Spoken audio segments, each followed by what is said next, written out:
जय हिंद, नमस्कार। मैं मोहन पाठक। आज हम बहुत ही बेहतरीन चीज़ आपके लिए लेके आए हैं, जिससे आपको पता चल सकेगा कि दुनिया में जो प्राणी हैं वो विभिन्न प्रकार के कैसे कैसे नशे करते हैं और नशा नाश का द्वार होता है, ऐसा हमारे यहाँ बताया जाता है। लेकिन नशा किस तरह से भारत में और साथ ही साथ पूरी दुनिया में फल फूल रहा है, उसकी चर्चा करेंगे। और इसका कल्चर आप देख रहे हैं कि कितनी तेज़ी से बढ़ता जा रहा है। और सांप के नशे की बात की जा रही है, तो सांप तो जानते ही हैं कि जहर होता है सांप के अंदर, और जहर को ही अंदर इंजेक्ट कर लिया जाता है सांप के माध्यम से। किस प्रकार से चीज़ें होती हैं, इन चीज़ों की बात करेंगे। इसकी परंपरा कितनी तेज़ से बढ़ रही है। कॉन्डोम का इस्तेमाल किया जा रहा है नशा लेने के लिए। जो फ्लेवर्ड कॉन्डोम आते हैं, कॉन्डोम आप जानते हैं किस क्या चीज़ होता है। कॉन्डोम होता है यौन संबंधी जो बच्चा होता है उसको रोकने के लिए कॉन्डोम का उपयोग किया जाता है। लेकिन उसका भी उपयोग नशा करने के लिए किस तरीके से उसे उबाल कर पिया जाता है, उसके बारे में चर्चा करेंगे। मशरूम जिसको आप जानते हैं, जिससे आप सब्जी खाते हैं, उस मशरूम का प्रयोग भी नशा के लिए किया जा रहा है। उन सारी चीज़ों को जानेंगे। मेढक से भी नशा किया जा रहा है, उसके ग्रंथि के से जहर निकालकर उससे नशा किया जा रहा है। बाथ साल से किया जाता है, कोकोडील से किया जाता है। क्रोकोडाइल जो होता है, मेथाम्फेटामाइंस के द्वारा किया जा रहा है, MDMA के द्वारा किया जा रहा है। इतने प्रकार के नशे हैं, सब पे डिटेल में चर्चा करेंगे। नशे के लिए नए तरह के ड्रग्स का चलन बढ़ता जा रहा है, ये ऐसा क्यों हो रहा है। नशे के लिए लंबे समय से कई पारंपरिक ड्रग्स का इस्तेमाल होता आ रहा है। जैसे आप देखेंगे, जो जहाँ पे लोकल एरियाज़ में देखेंगे तो वहाँ पे गांजा जानते हैं कि एक पौधा होता है जिसकी पत्तियों से किया जाता है। अफीम होता है, कोकीन होता है। ये सारी चीज़ें हैं जिन्हें भारत में इलीगल किया गया है। सिर्फ इनका प्रयोग दवाइयों के लिए किया जाता है। लेकिन आप देखेंगे गांजा तो भगवान भोलेनाथ का नाम लेकर लोग गांजा पीते हैं, और मना करो तो बोलेंगे तो ये भोलेनाथ का प्रसाद है। फिर उसके बाद रही क्या जाता है। आप देखे होंगे कि लगातार योगी आदित्यनाथ जो उत्तर प्रदेश के मुख्यमंत्री हैं, वो एक मंदिर के महंत भी हैं। और विपक्षी दल के नेता समाजवादी पार्टी के जो अखिलेश यादव हैं, वो इनके ऊपर आरोप लगाते रहते हैं कि जो योगी जी हैं वो भी गांजा लेते होंगे। ऐसा बातें हैं, चीलम पीते हैं, उनके घर में तलाशी ली जाए चीलम निकलेगी। तो ये क्या है, चीलम जो होता है ना, गांजा जो होता है, एक प्रकार का नशीला पदार्थ होता है, जिससे आदमी एक अलग ही दुनिया में चला जाता है, खुशी की अनुभूति करता है। तो ऐसे आरोप लगाते हैं। मैं सिर्फ ऐसे ही जिक्र कर दिया जिससे आपको चीज़ें स्पष्ट हो जाएं कि गांजा जो है ग्रामीण क्षेत्रों में, भारत के प्रत्येक ग्रामीण क्षेत्रों में गांजा का प्रचलन बहुत ही तेज़ी से है। जहाँ पे छोटे बच्चों से लेकर बुजुर्ग जो मरने वाले हैं वो भी ससुरे गांजा पीते हैं। ठीक है, तो चलिए आइए थोड़ा डिटेल में जानेंगे। ये जो समस्या उत्पन्न हुई है इस पर चर्चा करेंगे, और कितने प्रकार के जो हमें पता चल सके हैं। जैसे हम बात कर रहे हैं तो उस पर जानेंगे कि जैसे सांप के बारे में सबसे पहले बात करते हैं, क्योंकि सांप जो है ना आजकल बहुत चर्चे में है। ठीक है, क्योंकि आपको पता है कि एक यूट्यूबर जो है उसके ऊपर आरोप लगे हैं कि वो सांप के जहर का व्यवसाय करता है, यानी सांपों की तस्करी करता है। इस प्रकार के आरोप लगे हैं, और उसमें बड़े बड़े लीडर कूद पड़े हैं, मेनका गांधी जैसे। तो हम उस पर अब डिटेल में बात करने वाले हैं। आदित्य द्विवेदी की ये रिपोर्ट है दैनिक भास्कर से, उस पर हम चर्चा करने वाले हैं। सांप से एक बार डसवाने के लिए आपको बता दें कि 2500 से लेके 5000 रुपये तक लिए जाते हैं, और डसने के 10 से 40 सेकंड तक तेज चुभन होती है, और उसके बाद परम सुख का आनंद एहसास होता है। फिर हमारी जो बॉडी में मसल्स होते हैं उसमें दर्द होता है, और अगले 12 से 24 घंटे के लिए गहरी नींद आ जाती है। बिल्कुल आप दुनिया से अनंत में चले जाते हैं। 5 से 7 दिनों तक इसका सुरूर आपके अंदर रहता है, और ये बाकी ड्रग्स से सस्ता और ज़्यादा स्ट्रांग होता है, क्योंकि ये 5 से 7 दिनों तक चलता है, और 12 से 24 घंटे तक आप परम सुख की प्राप्ति करते हैं इस नशा को करने के बाद। और शायद इसीलिए जो रेव पार्टी होती है उसमें नशे के लिए स्नैक बाइट का चलन तेज़ी से फैल रहा है। स्नैक मतलब सांप, बाइट मतलब काटना। तो सांप से कटवाने का चलन, कोई अपनी पीठ पे कटवाता है, कोई अपनी जीभ पे कटवाता है, और पता नहीं कहाँ कहाँ कटवाता है। इसी मामले में एल्विस यादव पर FIR हुआ है, जो कि जिस पे हमने लगातार बताई थी। अभी तक ससुरे की गिरफ्तारी नहीं हुई है। ठीक है, तो सांप के जहर का इस्तेमाल कैसे किया जाता है और सांप के जहर में होता क्या है, उस पर हम डिटेल में बात करेंगे। सांप के जहर में न्यूरोटॉक्सिन होता है। ये जब शरीर में जाता है तब खून में एक्टिव मेटाबोलाइट्स जैसे सेरोटोनिन रिलीज करता है, और उसके बाद जो हमारा इंसानी शरीर होता है, शरीर में नींद आने और शांत कर देने वाला रिएक्शन और यूफोरिया यानी परम सुख की अनुभूति होती है। यानी कि यूफोरिया होता है, आनंद आता है, और वो अनंत दुनिया में चला जाता है। नशे के लिए सबसे ज़्यादा कोबरा, करैत, रैट स्नैक और ग्रीन ब्लेल स्नैक का इस्तेमाल होता है। सांपों के सिर पर हल्का सा टैप करने पर वो डस लेता है। शुरुआत में छोटी उंगली पर डसवाते हैं, फिर जल्दी असर के लिए होठ, जुबान, कान के लोब्स में भी डसवाना शुरू करते हैं, यानी कि नशा हो जाए, इससे बने खा ही जाओ, उसको मुंह में ले लो। हाँ ससुरे, जीभ पे भी डसवा लेते हैं, पता नहीं कहाँ से गोबर गणेश आए हैं। कुछ लोग सांप को बोतल में बंद रखते हैं और उसके मुहाने पर जीभ रखते हैं, जिस पर सांप डस लेता है। इसके अलावा सांप के जहर से बने पाउडर का भी इस्तेमाल होता है। इस स्नैक पाउडर यानी कि स्नैक बाइट पाउडर को ड्रग्स या किसी ड्रिंक्स में, यानी कि एल्कोहल में, शराब में, या कोई पेय पदार्थ जैसे पेप्सी, मिरिंडा, कोका कोला, आप देखें ना शराब कैसे मिला के पीते हैं, पेप्सी वगैरह मिला के बोतल में खूब हिला के रख लेते हैं और बाद में पीते हैं, और कोई पूछता है तो कहते हैं कि भैया ये पेप्सी है या ठंडा है, कोका कोला है। उसी तरह किसी पेय पदार्थ में मिलाकर इसको पी लेते हैं, जो पाउडर होता है स्नैक बाइट पाउडर। और जहर की मात्रा के आधार पर इसका असर होता है, जैसी आप मात्रा लेंगे। और इसमें मैंने बताया कि 12 से 24 घंटे की मस्त नींद आती है और 5 से 7 दिनों का इसमें नशा बना रहता है, सुरूर बना रहता है। कोबरा के जहर में कोबरा टॉक्सिन होता है और इसकी मात्रा ऊपर नीचे होने पर पैरालिसिस हो जाता है, यानी कि लकवा मार जाता है और मौत भी हो सकती है। भाई जहर पी रहे तो मौत तो होने ही है।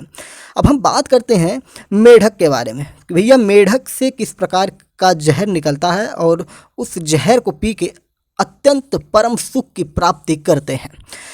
मैक्सिको और अमेरिका के कुछ इलाकों में एक खास किस्म का मेढक पाया जाता है, इसे सोनोरन डेजर्ट टोड कहते हैं। ठीक है, इसकी ग्रंथियों में 5-MeO DMT नाम का एक बेहद ताकतवर नेचुरल साइकेडेलिक सब्सटेंट बनता है। सभी मेढकों में ये नहीं बनता है, कुछ मेढकों में बनता है और इसे सुखाकर स्मोकिंग के लिए इस्तेमाल किया जाता है। कई लोग इसे चाटते भी हैं, यानी कि इसका पाउडर बना दिया जाता है मेढक का। ये अमेरिका में बहुत ज़्यादा पॉपुलर ड्रग्स है। इसका एक्सपीरियंस करने के लिए लोग समूह में जाते हैं और कैंपिंग करते हैं और फिर इसका आनंद उठाते हैं।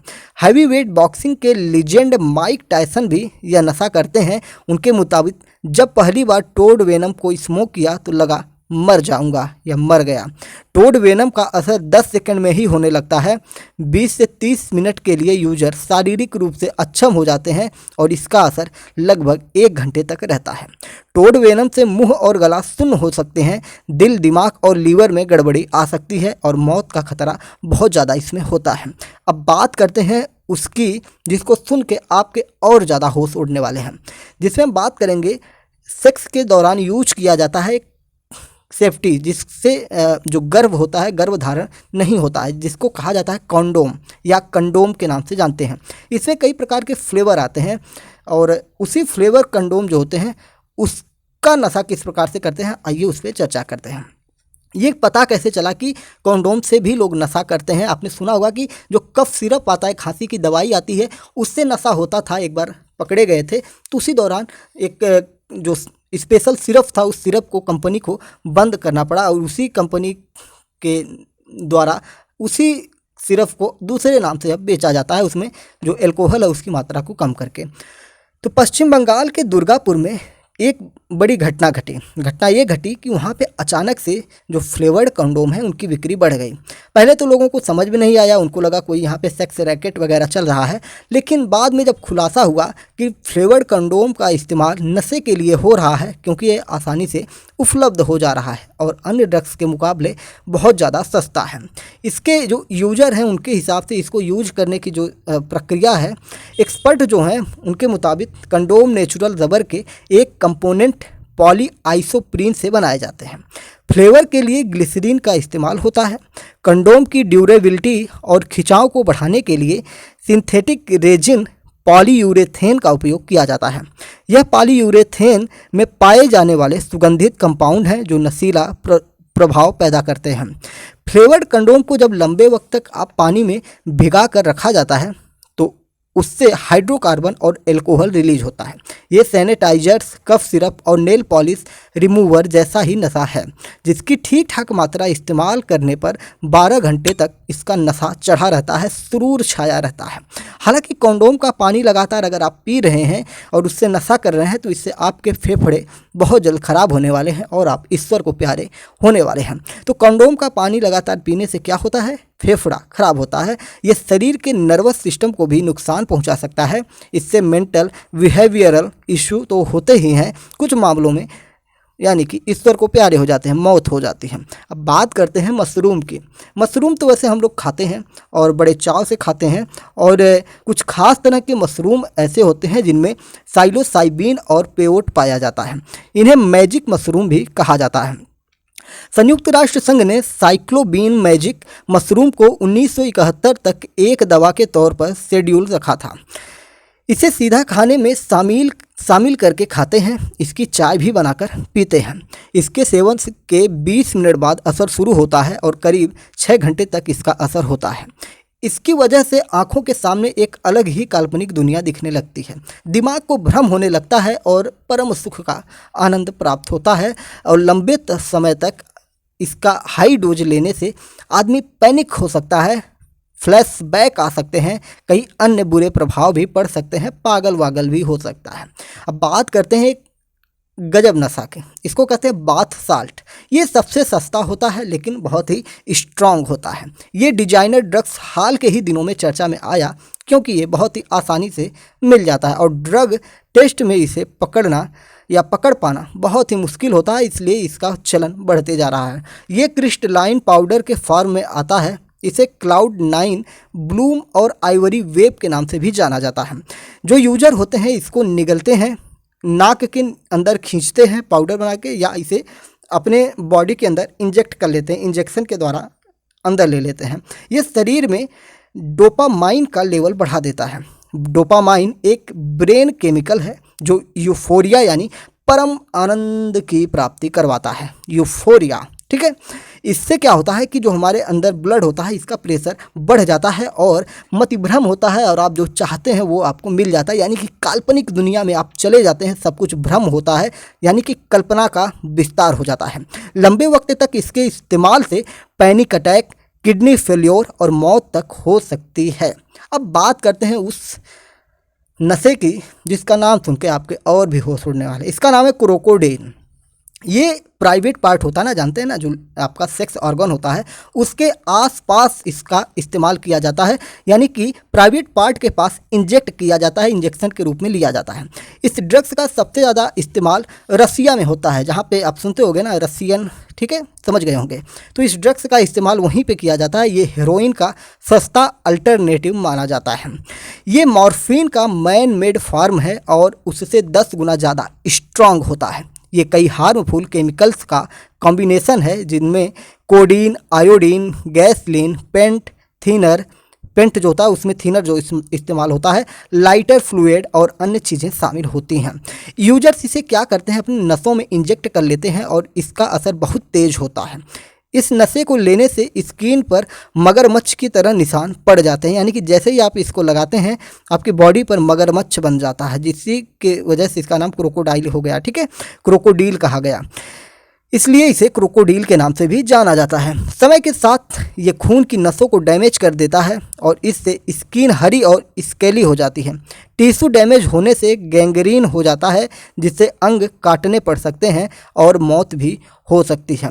एक नशा होता है मेथ क्या होता है? ये बहुत ही तेज़ी से नशा चढ़ता है। इसको लेने के बाद परम अत्यंत परम सुख की प्राप्ति होती है और ज़्यादा लेने के बाद मौत की भी प्राप्ति होती है। तो आइए इसके बारे में भी चर्चा कर ही लेते हैं। मेथ यानी कि मेथाम्फेटामाइंस एक सफ़ेद पाउडर होता है। इसका नाम फिर से आप सुनिएगा, मेथाम्फेटामाइंस। ये सफ़ेद पाउडर होता है। इसे क्रिस्टल मेथ, चाक या क्रैक या आइस भी कहा जाता है, यानी कि बर्फ़ भी कहा जाता है। ये सर्दी की दवा में इस्तेमाल कॉमन इंग्रेडिएंट सूडोफेड्रिन और कुछ अन्य टॉक्सिक केमिकल से बनाया जाता है। इसे जो यूजर होता है, जो इसको लेने वाला होता है, स्मोक करता है या नसों में इंजेक्ट कर लेता है सुई से इसको अपने अंदर ले लेता है। मेथ का नशा बहुत तेज़ी से चढ़ता है और ये जल्दी उतर भी जाता है, यानी कि आग जलती है और आग बुझ जाती है, इसलिए ये बेहद एडिक्टिव होता है। इसके फिजिकल इफ़ेक्ट कोकीन की तरह होते हैं, जिनमें सांसें फूलना, हाई ब्लड प्रेशर और शरीर का हीट हो जाना, गर्म हो जाना होता है। लंबे वक्त तक मेथ के इस्तेमाल से वजन तेज़ी से घटता है, डेंटल इशू हो सकते हैं, दांत खराब हो जाते हैं, बेचैनी और कन्फ्यूजन होने लगता है, यानी कि पागलपन का दौरा शुरू हो जाता है, पगला जाते हैं ससुरे। अब बात करते हैं MDMA। अब आपको लग रहा होगा कि हम मिड डे मील कह रहे हैं, नहीं, मिड डे मील नहीं कह रहे हैं, हम कह रहे हैं MDMA। ये रेव पार्टियों में बढ़ता इस्तेमाल है, वही रेव पार्टी जहाँ पे सांप से कटवाया जाता है, उसी तरह की रेव पार्टी होती है। ये बड़ी ही आसान तरीके से इसको लिया जा सकता है। इसमें जो होता है मिथाइलिन डाइऑक्सी मैथेम्फेटामाइन यानी MDMA। फिर से सुन लीजिएगा, मिथाइलिन डाइऑक्सी मैथेम्फेटामाइन यानी MDMA। इसे कई नामों से बेचा जाता है, इसे ही एक्सटेसी और मौली भी कहते हैं, यानी कि ये इसके अन्य नाम हैं। इस ड्रग को सूंघकर और पानी में मिलाकर भी लिया जाता है। आमतौर पर इसकी टैबलेट आती है, आजकल रेव पार्टियों में काफ़ी फेमस है। MDMA ड्रग्स दिमाग में कई केमिकल लेवल को बढ़ा देता है, जिससे सेरोटोनिन, डोपामाइन और नोरेपाइफ्राइन शामिल होता है। ये यूजर जो होते हैं, ये इसको लेने के बाद यूजर के मूड एकदम बदल जाते हैं और ये अनंत दुनिया में चला जाता है और इसको बहुत मज़ा आता है। ठीक है, ये जो यूजर होता है ये वो दूसरे से ज़्यादा कनेक्टेड महसूस करते हैं। यूजर्स को एक यूफोरिया यानी कि वही अनंत दुनिया की सुख की प्राप्ति होती है, जैसे गांजा पीने के बाद होता है, और एनर्जेटिक फीलिंग आती है बहुत ज़्यादा। ये अपने को एनर्जी वाला समझता है, लेकिन होता कुछ नहीं है, इसको भी जाना ही होता है ऊपर समय के साथ। जब ड्रग का असर उतरता है तो कन्फ्यूजन, डिप्रेशन, एंजाइटी और सोने में परेशानी होती है। कोकीन की ही तरह ही इसमें बढ़ी हुई हाई रेट, ब्लड प्रेशर, धुंधला दिखना, पसीना या ठंड का एहसास होता है।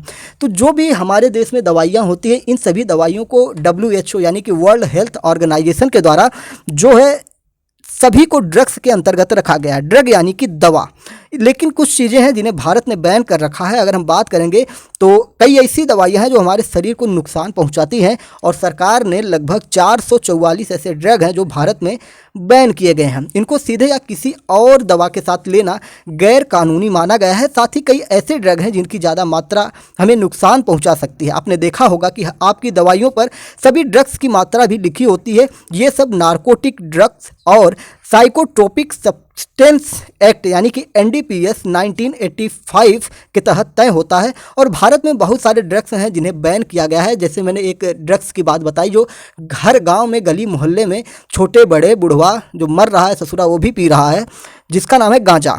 गांजा जो है भारत सरकार द्वारा बैन किया गया है। चरस को बैन किया गया, कोकीन को बैन किया गया, हेरोइन, LSD, मॉर्फिन, ओपियम, इन सारे ड्रग्स को भारत सरकार द्वारा बैन किया गया है। और बहुत से लोग इसे नशा करते हैं, इसलिए जब किसी के पास ये पाए जाते हैं तो पुलिस इन्हें जब्त तक भी कर लेती है। और आपको पता होगा कि पुलिस इसका दुरुपयोग भी करती है। जैसे किसी को फंसाना होता है तो उसके घर में गांजा रख दिया जाता है, इसे कहा जाता है नॉन बेलेबल वारंटी, यानी कि इसमें जमानत नहीं होती। अगर आपके घर में गांजा पकड़ा जाता है तो आपकी जमानत नहीं होगी, बड़ी मुश्किल हो जाती है। नशे के लिए कई तरह के ड्रग्स का चलन इसलिए हो जाता है कि सबको आनंद चाहिए, तुरंत उसको खुशियाँ चाहिए, मेहनत करना नहीं चाहता है, इसलिए ये चीज़ें हो जाती हैं। तो चलिए, हमने आज ड्रग्स के बारे में बात किया, कुछ चीज़ों की और बात कर लेते हैं। इसमें जो नशे के लिए लंबे समय से जो पारंपरिक ड्रग्स हैं जिनके बारे में हमने बताया, गांजा, अफीम और कोकीन है, इन्हें single convention on narcotics drugs और कुछ अन्य अंतर्राष्ट्रीय जो अनुबंध होते हैं उनके तहत ड्रग्सों पर जो पाबंदी लगाई गई है उनमें ये शामिल किए गए हैं। इसकी पारंपरिक ड्रग्स की जो सप्लाई होती है वो बहुत ही कम होती है और ये बड़े महंगे बिकते हैं और ये आसानी से मिलते भी नहीं हैं। और इनकी धरपकड़ पुलिस के साथ ज़्यादा होती है और पकड़े जाने के बाद इनकी तो भैया बहुत ज़्यादा कुटाई भी होती है। और इसके उलट गैर पारंपरिक ड्रग्स जैसे कोबरा का जहर, क्रोकोडील, बाथ साल्ट वगैरह आसानी से मिल जाते हैं। और कॉन्डोम वाला तो मैंने बताया कि जो फ्लेवर्ड कॉन्डोम होते हैं उसे उबाल कर उसके पानी को पीने के बाद परम सुख की प्राप्ति होती है। तो मैंने अगर इसको बताया है तो कोई इसको ट्राई मत करना, नहीं तो मिलोगे तो बहुत मारेंगे तुमके, ठीक है। तो चलो, इसकी जो कीमत होती है बहुत ही कम होती है और इसका नशा भी बहुत ज़्यादा स्ट्रांग होता है और बहुत ज़्यादा तेज़ी से होता है। United Nations office on drugs and crime ने 2009 से 2018 के बीच करीब 900 ऐसे नए साइको एक्टिव सब्सटेंस को आइडेंटिफाई किया है और इन पर ज़्यादा रिसर्च अभी नहीं हुई है और कोई कंट्रोल भी इन पर हो नहीं पाया है, इसलिए ये हेल्थ को बहुत ज़्यादा नुकसान पहुंचाते हैं और ज़्यादातर लोग इसमें ऊपर चले जाते हैं, यानी कि प्रभु को प्यारे हो जाते हैं। तो फिर से मैं एक बार याद दिलाता हूं कि नशा नाश का द्वार होता है और जब भी नशा करेंगे तो उसका अंत यही है कि आपको नाश के द्वार में जाना है। तो उम्मीद है कि जो भी चीज़ें मैंने आज बताई हैं आपको चीज़ें समझ में आई होंगी। ये साइंस से भी रिलेटेड है, सोशल साइंस से भी रिलेटेड है, इंडियन सोसाइटी से भी रिलेटेड है और पॉलिटिक्स से भी रिलेटेड है, क्योंकि पॉलिटिकल लीडर जो हैं वही तो हमारे यहाँ कानून व्यवस्था चलाते हैं, उनको इन पर कंट्रोल करना होगा।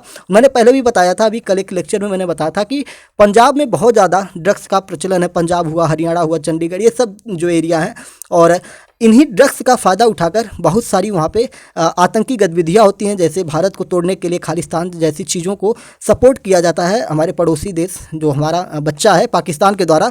क्योंकि मैंने बताया था कि 1971 में इंदिरा गांधी ने पाकिस्तान को तोड़कर एक नया देश वहाँ पे बनाया था, बांग्लादेश जो है, और उसी का बदला लेने के लिए पाकिस्तान हमेशा जो खालिस्तानी समर्थक हैं, जो पंजाब को खालिस्तान नाम के एक देश के रूप में जानना चाहते हैं, उनका प्रयोग करता है और वहाँ के लोगों को ड्रग्स की सप्लाई करता है, कोकीन, अफीम, गांजा, जो भी चीज़ें हैं, और पूरे पंजाब को ड्रग्स की लत में डुबो दिया है। और आज पंजाब की हालत ऐसी हो गई है कि वहाँ का युवा, प्रत्येक युवा ड्रग्स की चपेट में है और उसी को लेकर बहुत सारे वहाँ पे सरकारें आई गई, लेकिन कुछ अभी बदलाव खास नहीं हो पाया है। सब दावा करते हैं कि हम वहाँ पे कंट्रोलिंग कर रहे हैं, लेकिन अगर हम ड्रग्स की बात करेंगे, जैसे गांजा, फिर से एक बार बताऊंगा, गांजा भारत के प्रत्येक गांव में आपको देखने को मिल जाता है और धड़ल्ले से बिकता है।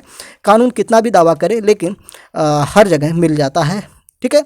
तो चलिए फिर मिलते हैं किसी एक और टॉपिक के साथ। बहुत ही महत्वपूर्ण टॉपिक था, इसको आप खुद भी सुनिए और अपने साथियों में भी शेयर करिए, क्योंकि ये सिर्फ एग्ज़ाम से रिलेटेड ही नहीं, अन्य चीज़ों के लिए भी ये एक सामाजिक व्यवस्था के लिए भी ये आर्टिकल हो सकता है। तो चलिए फिर कल मिलते हैं या अगले आर्टिकल के साथ मिलते हैं। तब तक के लिए जय नमस्कार, भारत माता की जय। चैनल पर नए तो चैनल को सब्सक्राइब करके MPS हिंदी के साथ आप जुड़ सकते हैं और अपने विचार कमेंट बॉक्स में भी बता सकते हैं।